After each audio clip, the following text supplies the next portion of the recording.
Bem-vindos ao JKCast, o podcast de economia, finanças e investimentos, com José Cobori.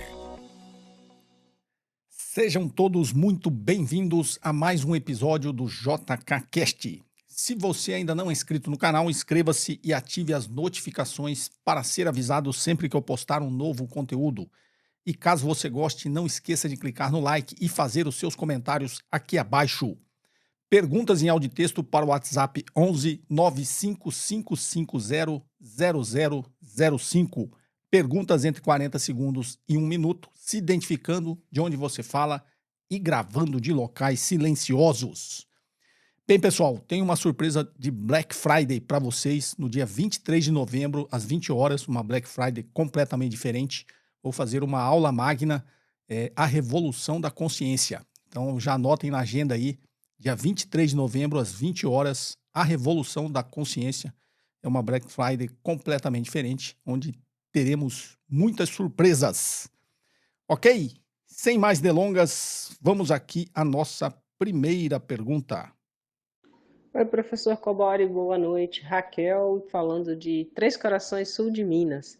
Então, a minha dúvida é que com relação é o seguinte, se esses programas do governo, porque eu tenho visto que a gente hoje em dia tem enfrentado muito problema com o trabalhador, né? Então, por exemplo, doméstica, aqui em casa eu cansei, né? Já deixei de contratar. E empresa, e pedreiro, e todos os serviços que a gente conversa com as pessoas e que eu tento contratar, estou tendo muitas dificuldades. E eu vejo que essas dificuldades estão relacionadas à Bolsa Família, todo esse auxílio do governo, estão, de certa forma, vamos dizer, deixando as pessoas desinteressadas do trabalho, ou seja, ele tem um dinheiro fácil e acaba não querendo trabalhar de fato, né? O senhor acha que é legítimo essa questão de que esses auxílios do governo estão deixando as pessoas desmotivadas de trabalhar? Bem, Raquel, de Três Corações, Minas Gerais. Vamos lá, terra do Milton Nascimento, né? Raquel, vamos lá. Existe, digamos assim, se comprou e se criou, né, essa ilusão, né, e esse discurso, essa retórica contra o Bolsa Família. Geralmente, nessas bolhas aí, as pessoas criticam muito. Vamos, então, dar aqui dados, né, de economia. O Brasil, na realidade, a gente está já há algum tempo nos níveis mínimos aí de taxa de desemprego, ou seja, as pessoas estão trabalhando e a renda do trabalhador, a massa salarial, a renda tem aumentado. Tanto que um dado que saiu agora recente, no ano de 2025, na realidade, saíram mais de 2 milhões de domicílios do Bolsa Família. Ou seja, 2 milhões de domicílios que recebiam o Bolsa Família saíram do programa Bolsa Família justamente porque esses domicílios agora têm uma renda maior e por isso eles saíram, né, do programa do governo. Então, esse preconceito que tem contra o Bolsa... Primeiro, ninguém vive de Bolsa Família, tá? Digamos que entre 300 e 600 reais. Digamos que seja 600 reais. 600 reais dá 20 reais por dia. Ninguém consegue viver com 20 reais por dia. Tendo que comer, tendo que pagar ali as necessidades básicas, morar, água, luz. Não tem como a pessoa viver. Então, geralmente, quem ganha o Bolsa Família, e que inclusive é defendida por liberais, né? O Milton Friedman defendia essa renda básica, né? Então, o Bolsa Família não é que a pessoa vai receber aquilo e ela não vai trabalhar. Aquilo é uma renda básica de subsistência, né? Porque, como eu disse, 20 reais por dia, ninguém sobrevive com 20 reais por dia. Então, tem muita gente que recebe o Bolsa Família e trabalha. Mesmo que seja um trabalho informal, as pessoas estão trabalhando. Então, existe esse preconceito contra o Bolsa Família. Existem exceções? Obviamente, em tudo existem exceções de pessoas que realmente recebem o Bolsa Família e não querem trabalhar, mas essas exceções são poucas frente aos milhões de pessoas, né, que recebem o Bolsa Família. Mas vamos lá.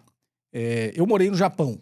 Para quem já morou em país em economias mais desenvolvidas, você vai ver que esse tipo de mão de obra, de serviços que você citou aí, por exemplo, as domésticas, né, ou se for pedreiro ou alguma coisa, nesses países de economia desenvolvida, esses serviços são muito caros. Eu morei no Japão, não existe doméstica no Japão, porque uma pessoa para se sujeitar a trabalhar como doméstica lá no Japão, ela vai querer ganhar exatamente a mesma coisa que a pessoa que está contratando ganha. Então, fica inviável esse tipo de serviço.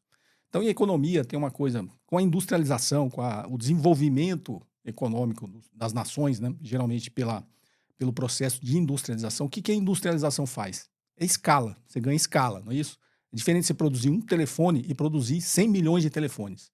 Então, quando você ganha escala, a tendência é que o preço caia, né? Então, nos países de economia desenvolvida, os produtos industrializados, eles são baratos porque tem escala, né? E os serviços não têm escala. Como que a mão de obra de serviços se torna barata? Quando você tem escala.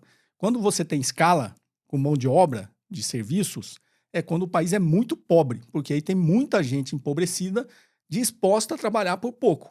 Então quando o país vai muito mal economicamente, você vai ver que fica muito mais fácil de você contratar serviços. As pessoas estão desempregadas, não têm renda, o país está empobrecendo, cada vez mais pessoas na linha de pobreza, então essas pessoas tendem a aceitar trabalhar por pouco. Então, experimenta oferecer o dobro que você está oferecendo para uma doméstica, você vai ver se não vai aparecer gente querendo trabalhar. Então, na realidade, o cenário que você está vendo, por um lado, tem que a nossa economia está melhorando, tanto que tem pessoas, né, domicílios saindo, mais de 2 milhões de domicílios saíram do Bolsa Família só em 2025, porque a renda melhorou. Então, ó, você tem menos pessoas desempregadas, menos pessoas na linha lá da extrema pobreza, então tem menos mão de obra disponível para trabalhar por pouco. Esse é o raciocínio que você tem que fazer. Então você vai em país desenvolvido, como eu citei no Japão, você quer contratar um marceneiro, você não consegue contratar porque não tem gente para fazer, porque em países desenvolvidos economicamente, extremamente industrializados, os serviços são muito caros. É muito mais fácil você trocar um produto do que você mandar arrumar. Você vai no Japão, é muito mais fácil você trocar o telefone do que você achar alguém para arrumar o seu telefone. Porque para você achar alguém, mão de obra, serviço para arrumar o seu telefone, vai ser muito mais caro do que as próprias peças do telefone que você vai ter que trocar. Então você vai ver que sempre que a economia vai bem, a mão de obra fica mais difícil, principalmente no setor de serviços. Então as pessoas querem ganhar mais para prestar o mesmo serviço. Então, recapitulando, né? Quando que a mão de obra fica barata e fica mais fácil de você contratar serviços? Quando a economia vai mal, muita gente empobrecida, muita gente na linha de pobreza, muita gente disposta a trabalhar por muito pouco. Se você não está conseguindo contratar, é exatamente por isso. Não é por causa do Bolsa Família, não, tá?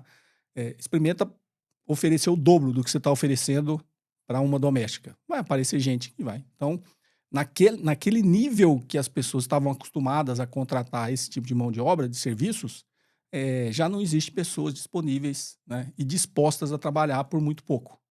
Tudo tem uma explicação econômica, né? Não é só esse preconceito. Vamos sair dessa polarização de tudo que você fala hoje na internet tem esse negócio de esquerda, direita. Não, isso é uma questão econômica. Países de economia desenvolvida, você não consegue contratar esse tipo de mão de obra que você falou. Pedreiro, marceneiro, doméstica, não existe nesses países. Então, você vai no Japão, é tudo muito... não existe marceneiro, você não manda fazer móvel lá. Você compra tudo pronto, já tudo industrializado, tudo padronizado, porque não existe mão de obra disponível para fazer móveis sob medida, móveis planejados, né? Até tem, só que é muito caro, né? Então, a grande maioria da população não tem acesso a esse tipo de mão de obra, tá? Só os muito ricos. Países como o Japão, dificilmente você vai ter, porque lá não tem essa extrema desigualdade na economia como tem em países como Estados Unidos e Brasil. Você vai nos Estados Unidos, lá tem o faça você mesmo. Então, você vê que a parte de marcenaria lá, todo mundo sabe fazer, existe todo um mercado para isso, porque não existe você contratar um marceneiro para fazer as coisas para você, que é muito caro. Nos Estados Unidos existe doméstica, não existe, mas porque eles permitem lá imigrantes ilegais justamente para poder prestar esse tipo de serviço. Então, vem de outro país muito empobrecido, estão, né, dispostas a fazer esse trabalho de doméstica. Mas você não vê o próprio povo americano trabalhando de doméstico, né? Aqui no Brasil ainda tem muito isso, infelizmente, tem diminuído, e isso é um bom sinal, tá? Isso não é um mau sinal. O que a gente precisa fazer é o outro lado, né? É desenvolver a nossa economia, ser uma economia mais industrializada. Por exemplo, no Japão não tem doméstica, mas é tudo muito prático, né? É tudo primeiro, as moradias são menores, é muito mais fácil de você cuidar, e é tudo industrializado, né? Quando eu moro no Japão, imaginava ter uma doméstica e ninguém tem. Mas você vai lá, tem a panela que faz arroz, você põe o arroz, ela faz o arroz da semana lá e você abre, para quem tem uma panela japonesa, né? Você abre e tá o arroz tudo bonitinho, você já compra os alimentos tudo porcionado. Então é muito simples você fazer sua refeição. Para limpar tem os robozinhos lá, que aqui no Brasil já tem também, né? Você deixa ligado lá, limpa o apartamento. Os apartamentos são muito menores. Então, assim, até não faz muito sentido você ter doméstica no Japão, né? Eles nem sabem o que é isso lá. Então, você vai em países desenvolvidos, na Europa, não sei o quê, também não tem empregada doméstica, né? Tem países pobres, como o Brasil, né? Ah, agora eu não consigo contratar um doméstico. O problema é o Bolsa Família. Não, não é o Bolsa Família. É que a economia está melhorando, a renda está melhorando. Inclusive, as pessoas estão saindo do Bolsa Família porque a renda está melhorando. E aquelas, como eu disse, não tem escala, né? O que é a escala da mão de obra de serviço? É muita gente empobrecida, disposta a trabalhar por muito pouco. Como essa muita gente aí, né, tem diminuído com a melhoria da economia, tem muito menos mão de obra disponível para ser contratada para fazer esse tipo de serviço. Aqueles que estão dispostos querem ganhar mais. O que eu estou falando, faz esse exercício. Oferece o dobro, né, do que você paga por uma doméstica, você vai ver que você não vai conseguir. Você vai, porque é tudo uma questão de elasticidade no preço da demanda, né? Então, tem pessoas que trabalham, estão dispostas a fazer, mas não mais pelos valores anteriores, ok? Porque essa mão de obra tem ficado mais escassa e não é por causa do Bolsa Família. Ok, Raquel? Espero ter respondido aí a sua pergunta. Já que a gente estava falando de polarização, veio muita aqui pergunta, obviamente, né? Muita pergunta, inclusive muitos comentários no meu vídeo de quarta-feira, onde eu fiz algumas reflexões sobre essa operação policial que teve no Rio de Janeiro. E eu fico preocupado quando a gente faz uma reflexão, ninguém está tomando partido de lado nenhum, você só está fazendo uma reflexão do problema como um todo, né?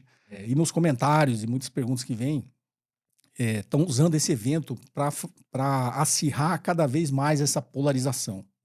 Então, você faz uma reflexão e o cara já começa, em vários comentários, começa a falar que você está defendendo os bandidos. Ninguém defendeu o bandido, né? Ou que você está do outro lado defendendo o que tinha que ter e tem que matar. Ninguém está defendendo isso. O que eu estou dizendo é o seguinte, é um problema muito maior. E eu espero, né? Muita gente que fez comentários no vídeo, eu espero que vocês escutem. E as pessoas têm que aprender a usar mais o cérebro e menos o fígado. E nesse momento que estão usando esse evento, né, para politizar e polarizar cada vez mais as pessoas estão indo cada vez mais para os extremos, as pessoas param de usar o cérebro e começam a usar o fígado, né? Então, o apelo que eu faço, né, mesmo que você não concorde comigo, tente usar o cérebro, né, e não o fígado, porque quanto mais a gente vai para os extremos, mais longe da solução a gente fica. A gente vai para os extremos, a gente fica mais longe da verdade, ou se é que existe uma verdade, né? Mas a gente fica mais longe do que seria realmente um caminho para uma solução. Então, o problema da criminalidade no Brasil é um problema gravíssimo, né? O problema da segurança. Aí tem muita gente que fala assim, você fala de economia, agora você é um entendido de segurança pública. Ninguém está dizendo que é entendido de segurança pública. A gente tá analisando, né, esse fenômeno, tentando analisar isso de uma forma racional de como encaminhar uma solução. Aí tem muita gente que fala assim, já que você é um entendido, porque você não vai lá, né? Pega um fuzil e vai lá ajudar a polícia. Como se essa fosse a solução, né? Então dá uma solução aí, espertão. Sabe, as pessoas vira esse clima de fla-flu, né? De Corinthians e Palmeiras, já quer sair brigar, as pessoas não estão dispostas a escutar, né? Eu estou dizendo que o problema da criminalidade da segurança pública no Brasil é um problema gravíssimo que está em todas as esferas. Infelizmente, inclusive eu citei o livro lá do jurista Valfrido Vardi, né? E eu tive a oportunidade de conversar com ele justamente por causa disso. O crime organizado já infiltrou em todas as esferas de poder, né? E essa é a nossa grande preocupação, é que eles não só criaram um Estado paralelo, eles já se infiltraram no Estado como a gente conhece, no Estado formal, né? No Estado legal. E esse é o grande problema, né? Ou alguém tem dúvida, principalmente lá no Rio de Janeiro e até aqui em São Paulo, né, onde o crime organizado é realmente organizado, né? Eles já se infiltraram em todas as esferas da política. Quem está no Rio de Janeiro sabe disso, quem está em São Paulo sabe disso, que esse crime organizado, eles não elegem os seus representantes. No Rio de Janeiro, inclusive, foi preso um agora, né? Que, inclusive, estava do lado do governador, né? Na formatura, inclusive, dos policiais, né? Tava um cara ali que era um representante do crime organizado. O crime organizado colocou ele lá na Assembleia Legislativa do Rio de Janeiro. Então, alguém tem dúvida que o crime organizado já se infiltrou em todas as esferas do Estado? Então, a gente tem um problema muito grave, né? Em que eles já estão em todas as esferas de poder, né? Já se infiltraram na política. Então, é um crime extremamente, realmente organizado, né? O que a gente está dizendo é o seguinte, por que isso está sendo usado politicamente? Porque a gente vive numa democracia, uma democracia depende de voto, né? E a grande massa dos votos está nas populações mais carentes. E o problema está lá. A gente tem que entender que muitos moradores lá, dessas comunidades que sofreram essa operação policial, eles apoiam esse tipo de ação porque essas pessoas estão extremamente, elas são vítimas, elas estão extremamente amedrontadas, né? Pelo tráfico, pela bandidagem. Como eu disse, quem sofre com isso são os pobres. É o cara que trabalha todo dia, tem que sair de madrugada, volta de noite.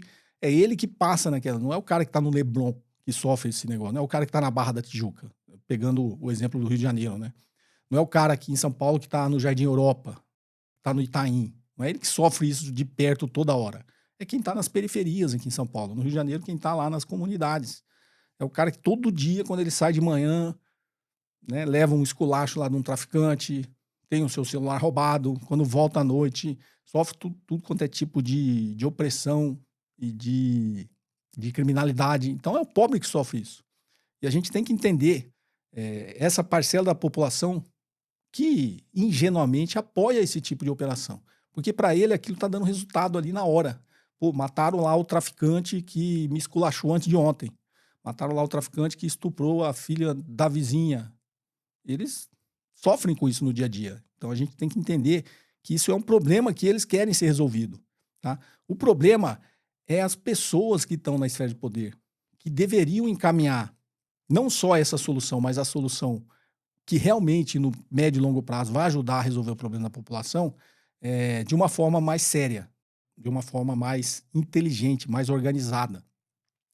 Porque a gente ficar fazendo esse negócio ali, como eu falei, enxugar gelo, resolveu, a população vai apoiar? Vai, porque resolveu. O cara tava morrendo de medo, todo dia ali, foi lá, sei lá, prendeu o traficante, matou o traficante. Para ele é uma situação de alívio. Então a gente tem que entender, na ponta. E é isso que a operação politicamente está sendo usada justamente por isso, porque é ali que está o voto. Então eu vou dar uma solução, vou inventar aqui uma solução que para eles ali vai resolver um problema momentâneo no curto prazo e eles vão ficar com a sensação de que eu resolvi e eu vou colher os frutos eleitorais disso. Então, são problemas em várias esferas. Você tem que atacar o comando, onde está o dinheiro, onde está o comando do crime organizado, e você tem que atacar a base, porque é lá na base que o povo sofre. O povo lá que está na comunidade sofrendo essa agressão e essa violência diariamente, ele acha que a solução, e é legítimo isso, né? Porque ele sofre na ponta, ele acha que a solução é matar aquele traficante. Não é prender o cara que está lá no Leblon. O cara que está no Leblon esculacha ele todo dia, não vai lá, não mata ninguém, o cara só fica comandando. Então, para a população que está na ponta, a sensação para ele da solução é realmente ter matado aquele traficante que deu um esculacho nele no dia anterior e dar esculacho nos moradores todos os dias, né, não só nele. Então ele acha que aquilo lá, porque o comando que está lá no Leblon ou está aqui na Faria Lima, para ele não tem essa proximidade, para ele não tem essa sensação que se prender aquele cara vai resolver o problema dele. Vai resolver o problema dele se pegar o aviãozinho lá do tráfico que está lá incomodando ele. Então são problemas complexos que tem que ser resolvido. Tem que ser resolvido lá na ponta, né? A polícia tem que ter planejamento, inteligência, o Estado tem que estar presente para proteger essa população mais carente que está ali sofrendo aquilo na ponta. Tem que ter investigação, tem que ter inquérito, tem que prender traficante, no limite, quando for o confronto, se for inevitável, porque o Estado tem o uso legítimo da força, né? O policial precisa ter essa condição da legítima defesa. Então, no limite, se tiver o confronto, vai morrer um traficante. Então, essa solução tem que ser dada, porque é a solução que vai resolver o problema imediato da população lá todo dia. Só que no médio e longo prazo, isso não vai resolver. Alguém tem dúvida que isso não resolveu? Ou vocês acham que o tráfico acabou? que esses caras já não foram repostos, né? Porque esse pessoal é o bagrinho do negócio. O comando do negócio não foi desarticulado, o dinheiro, né, o financiamento do negócio não foi desarticulado, eles vão só recrutar mais 150 traficantes lá que vão continuar fazendo serviço no dia seguinte. Aí o problema da população, que era aqueles 100 que morreram, passou agora os 100 que substituíram. Não vai resolver o problema. Então, o que a gente tem que pensar é como encaminhar uma solução, como encaminhar um planejamento do Estado, a presença do Estado, que combata na ponta e resolva o problema da segurança pública para que a população não sofra com a criminalidade, mas também combata, né, toda a cadeia articulada do crime organizado até no topo, para que esse fluxo não continue acontecendo. A solução é, o Estado precisa estar presente. Por que a milícia, os traficantes, virou um Estado paralelo lá? Porque o Estado formal deixou. Né? Então o Estado tem que estar presente. E ele tem que estar presente com policiamento ostensivo, com investigação, com repressão no limite, mas também tem que estar presente com serviços que o Estado tem que prestar. Porque o que a milícia faz?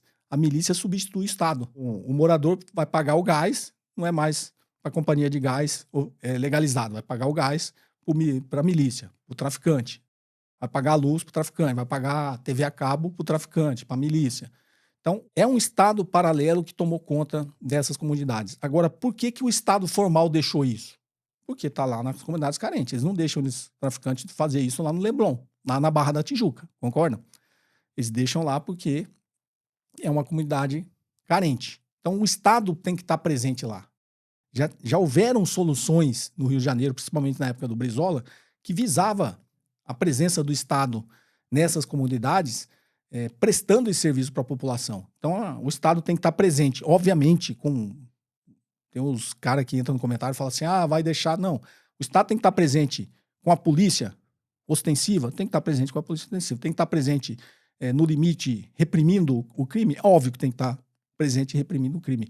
Só que o Estado tem que estar completo presente lá, não é só com a polícia, porque a polícia passa a ser uma vítima também.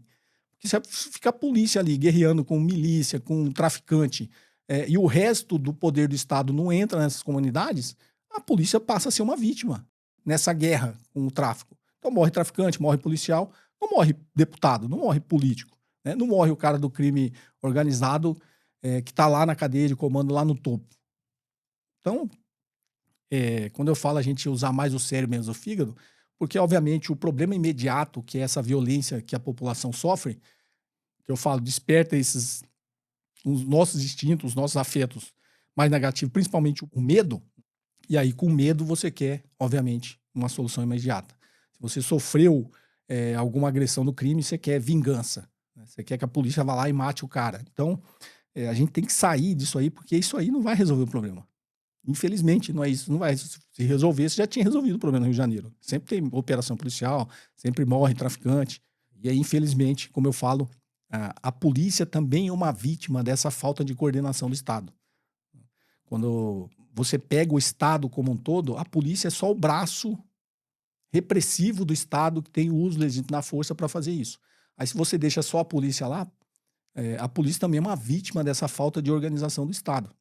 Eu tenho certeza que família desses policiais que morreram, se não me engano, tinha até um policial ali que nem experiência tinha, foi enviado para lá, responsabilidade do Estado. Como é que envia 2.500 policiais lá numa situação dessa, sob responsabilidade do Estado? Né? Eu não gostaria, né, que a polícia sofresse esses danos por uma responsabilidade de políticos e irresponsáveis que, na realidade, estão pensando só em colher frutos eleitorais, sabendo que isso não vai resolver o problema. Né? Vai resolver o problema imediato, vai tirar 100, 200 traficantes de circulação, mas a gente sabe que no dia seguinte vai ter esses 200 sendo substituídos lá e o problema vai continuar.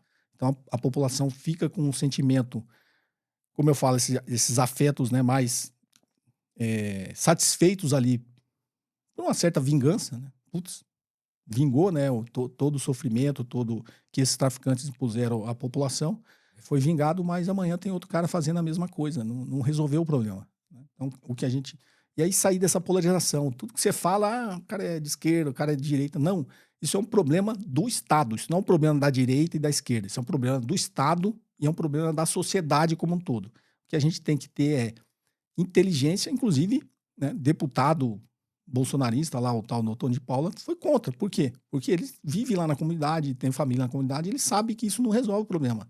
Inclusive, ele até expressou a preocupação dele, sem falar que ele falou que tinha vítimas ali que era da igreja, né, que não tinha nada a ver com o tráfico, mas ele até expressou a preocupação dele com o próprio filho, né? Ele falar pro filho, ó, ele é preto, né? Ele falou assim, o filho, não sai na rua, né? Com que roupa você tá?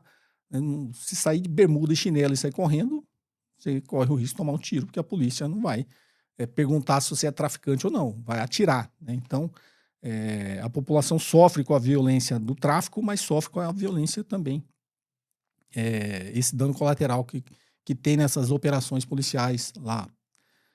Novamente, são vários problemas complexos que tem que ser resolvido, né? Então, quando a gente fala, não está dizendo que não tem que ter o policiamento ostensivo, a investigação, o inquérito, no limite a repressão. Tem que ter. Bandido tem que ser, tem que sentir o poder do Estado, né? Os bandidos têm que sentir, até porque se ele não sentir o poder do Estado, o poder está com ele, que é o que acontece nessas comunidades, né? O Estado está totalmente ausente, só vai lá de vez em quando com policiamento, né, repressivo, mas o resto do poder do Estado está na mão deles. Eles dominam, eles cobram impostos, os serviços que deveriam ser públicos, tudo na mão deles, então eles são o Estado paralelo. O Estado entrar lá só com policiamento não vai resolver.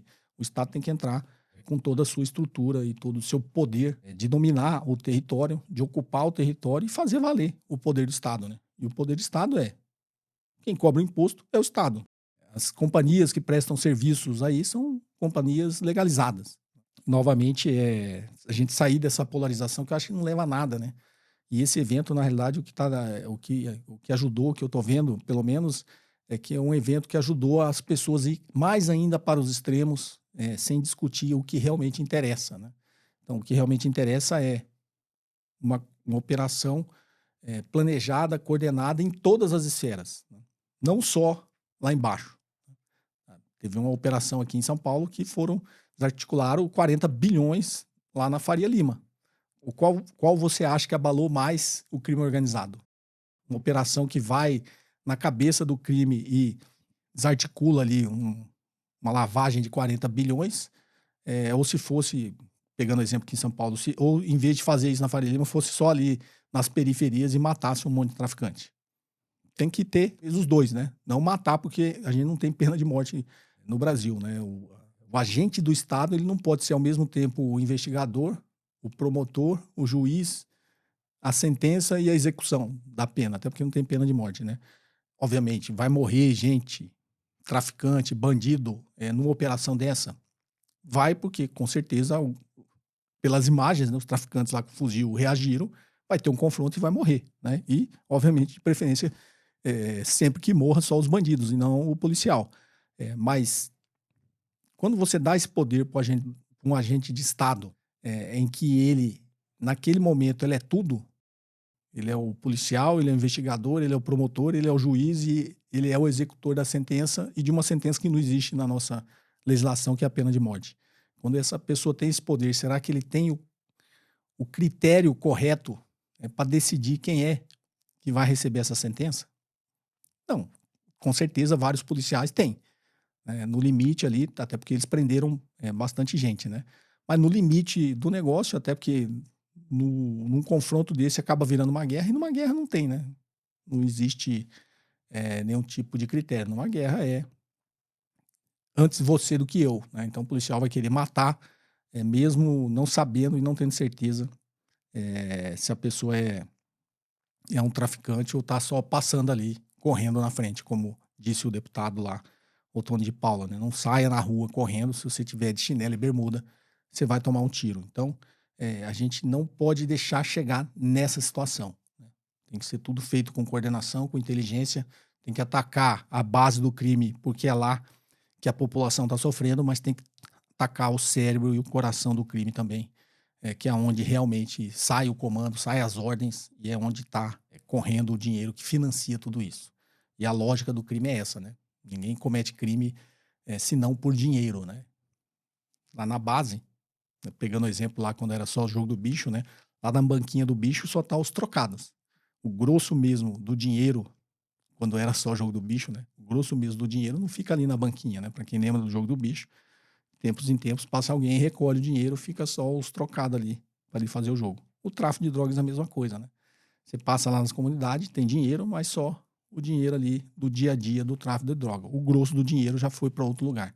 Então, a gente tem que combater o crime de forma mais inteligente, menos polarizada, né? Não tem direita, esquerda, capitalismo, comunismo. Crime é crime. Segurança pública é um problema do Estado e que a sociedade tem que resolver. Tá? Enquanto a gente não baixar essa guarda, tudo que fala, as pessoas acham que você está de um lado ou outro. Não, a gente tem que estar do lado da lei, a gente tem que estar do lado do poder do Estado e a gente tem que estar do lado da sociedade, né? Que a sociedade sofra o mínimo possível com esse problema da segurança pública. E, infelizmente, quem sofre com o problema da segurança pública, sofre mesmo de verdade, são as pessoas mais pobres. O Estado tem que estar presente e resolver esse problema da situação. Isso não é um problema direita e esquerda, isso é um problema de segurança pública que tem que ser resolvida de forma séria, coordenada e inteligente. Então, eu só peço que vocês façam essa reflexão. Ninguém tem solução para tudo, eu até teria, né? Mas é um problema que a gente resolve através da política, né? No Estado. Política de presença do Estado, e todo o caminho passa pela política, né? Mas não pela política eleitoral, como é que está acontecendo agora. Tá? Passa por toda a sociedade, todos os partidos, direita e esquerda, levarem isso a sério, sentar e falar como é que a gente resolve esse problema. Né? E todo mundo pergunta, você não tem a solução? Eu acho que a solução é essa que eu passei, é a presença do Estado. Né? Por que o Estado não entra lá, né, e trata aquilo como se fosse o Leblon, a Barra da Tijuca? Né? Porque a polícia não fica presente lá, como eu vejo isso em São Paulo. Né? Você vai nos bairros nobres, tem policiamento o tempo todo, policiamento ostensivo, blitz, né, tá sempre fazendo. Você vai na periferia, o contingente policial é muito menor. Né? Então, é uma questão de poder econômico, né? O poder econômico se traduz, como sempre eu falo, em poder político. E eu acho que se o Estado estiver presente nessas comunidades, com todo o seu poder, não só de repressão, de policiamento, mas o poder do Estado de prestar serviços e fazer política pública e dar infraestrutura para essas localidades, esse é o caminho, né? Esse seria o caminho da população se sentir mais segura e sentir que vale a pena, né, votar nesses políticos, que eles realmente estão interessados verdadeiramente em resolver o problema. Né? Não só ir de tempos em tempos com a parte repressiva do Estado. Né? O Estado tem que estar presente com todas as suas esferas. Tá ok, pessoal? Como eu disse, né, espero que vocês avaliem, escutem isso com o cérebro e com o coração, tá? E não com o fígado. Porque no vídeo quarto eu vi muita gente com o fígado nos comentários, pelo visto nem escutou o que eu falei no vídeo, mas já tomou um lado, já tomou partido, já achou que eu estava de outro lado defendendo o bandido. Em momento nenhum isso foi falado no vídeo, mas as pessoas estão tão cegas, né? Estão tão, assim, com o fígado mesmo, que esse não é o caminho, tá, gente? A gente ficar nessa eterna polarização, essa discussão, de um lado não querer escutar o outro, a gente nunca vai chegar no caminho correto, né? O caminho não está nos extremos, tá? O caminho está numa conciliação verdadeira de pensamentos, de soluções, que eu acho que os dois lados têm a contribuir, os dois lados têm uma posição, desde que baixe a guarda, né? Desde que a gente escute realmente quais seriam os caminhos a ser tomados. E acho que só quando a gente chegar nesse momento é que a gente vai realmente atender a população que precisa.